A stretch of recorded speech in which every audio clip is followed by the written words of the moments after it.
He gossips like my grandmother, this man with my face, and I could stand amused all afternoon in the Hongqi grocery, amid hanging meats he chops. Roast pork cut from a hog hung by nose and shoulders, her entire skin burnt crisp, flesh I know to be sweet, her shining face grinning up at ducks dangling single file, each pierced by black hooks through breast, bill, and steaming from a hole stitched shut at the ass. I step to the counter, recite, and he, without even slightly varying the rhythm of his current confession or harangue, scribbles my order on a greasy receipt and chops it up quick. Such a sorrowful Chinese face, nomad, Gobi, northern in its boniness, clear from a high, warlike forehead to the sheer edge of the jaw.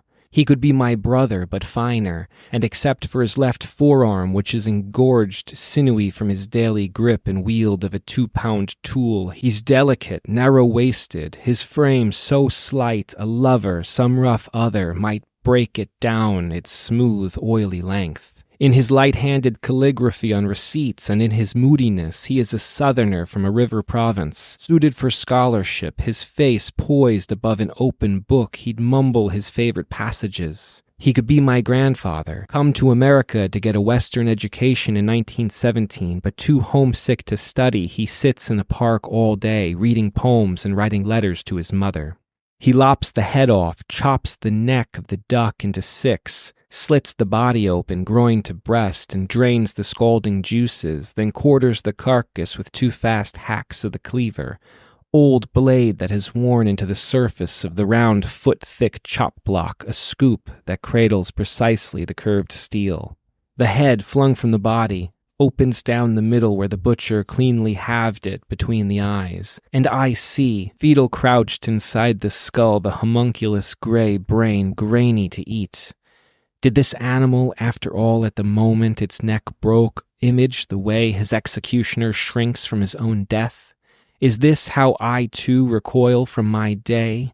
See how this shape hoards itself. See how little it is.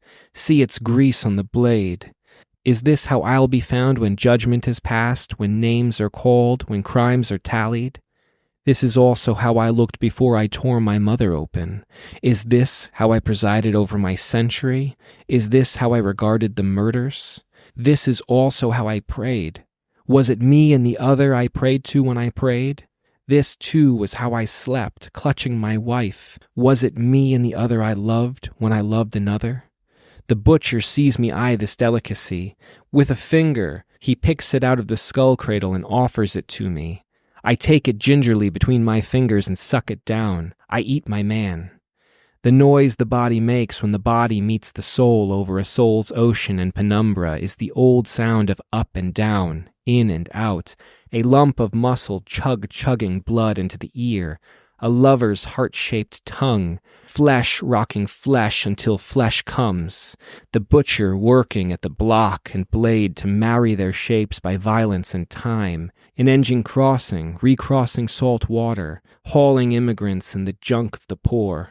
These are the faces I love, the bodies and sense of bodies for which I long in various ways, at various times. 13 gathered around the redwood, happy, talkative, voracious at day's end, eager to eat 4 kinds of meat prepared 4 different ways, numerous plates and bowls of rice and vegetables, each made by distinct affections and brought to table by many hands. Brothers and sisters by blood and design who sit in separate bodies of varied shapes, we constitute a many-membered body of love. In a world of shapes of my desire, each one here is a shape of one of my desires, and each is known to me and dear by virtue of each one's unique corruption of those texts, the face, the body, that jut jaw to gnash tendon, that wide nose to meet the blows a face like that invites, those long eyes closing on the scene, those thick lips to meet the meat of animals or recite 300 poems of the Tang,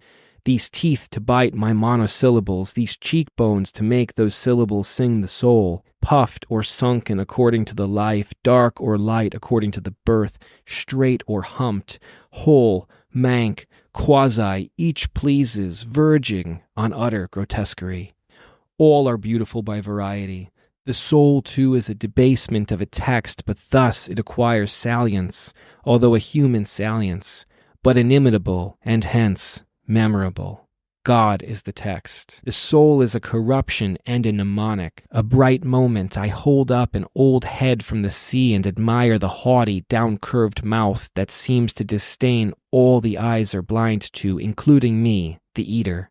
Whole unto itself, complete without me, yet its shape complements the shape of my mind. I take it as text and evidence of the world's love for me, and I feel urged to utterance, urged to read the body of the world, urged to say it in human terms. My reading a kind of eating, my eating a kind of reading, my saying a diminishment, my noise a love in answer. What is it in me would devour the world to utter it? What is it in me that will not let the world be, would eat not just this fish, but the one who killed it, the butcher who cleaned it? I would eat the way he squats, the way he reaches into the plastic tubs and pulls out a fish, clubs it, takes it to the sink, guts it, drops it in the weighing pan. I would eat that thrash and plunge of the watery body in the water, that liquid violence between the man's hands. I would eat the gutless twitching on the scales, 3 pounds of dumb nerve and pulse. I would eat it all to utter it.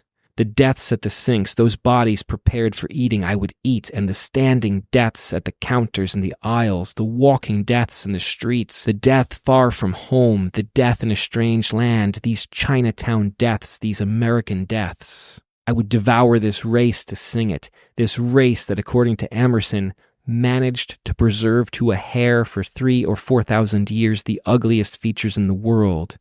I would eat these features, eat the last 3,000 or 4,000 years, every hair, and I would eat Emerson, his transparent soul, his soporific transcendence. I would eat this head glazed in a pepper-speckled sauce, the cooked eyes opaque in their sockets. I would bring it to my mouth, and the way I was taught, the way I've watched others do before me, with a stiff tongue lick out the cheek meat and the meat over the armored jaw, my eating, its sensual, salient nowness punctuating the void from which such hunger springs and to which it proceeds. And what is this I excavate with my mouth? What is this plated, ribbed, hinged architecture, this carp head, but one more articulation of a single nothing severally manifested? What is my eating, wrapped as it is, but another shape of going, my immaculate expiration? Oh, nothing is so steadfast, it won't go the way the body goes. The body goes. The body's grave so serious in its dying, arduous as martyrs in that task, and as glorious. It goes empty always and announces its going by spasms and groans, farts and sweats. What I thought were the arms aching, cleave. Were the knees trembling, leave. What I thought were the muscles insisting, resist, persist, exist. Were the pores hissing, mist and waste. What I thought was the body humming, reside, reside. Was the body sighing, revise, revise. Oh, the murderous deletions, the keening down to nothing, the cleaving. All of the body's revisions end in death.